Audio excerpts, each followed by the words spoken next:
Ang bawat paggising natin sa umaga ay isang napakagandang biyaya, kaya dapat lagi tayong nagpapasalamat sa bawat araw na ibinibigay ng Diyos sa atin. Kaya naman, manalangin tayo sa ngalan ng Ama na siyang lumikha ng langit at lupa. Amen. Ama naming makapangyarihan sa lahat, maraming salamat po sapagkat ginising mo ako ngayong umaga. Isang bagong araw na naman ang aking haharapin.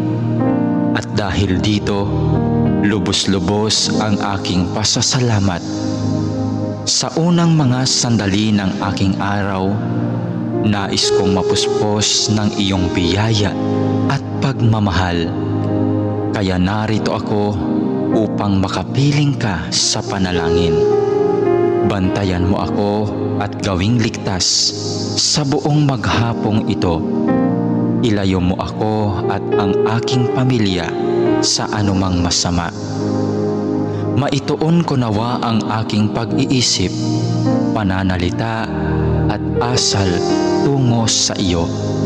Nawa maging kalugod-lugod sa iyo ang lahat ng aking gagawin sa araw na ito.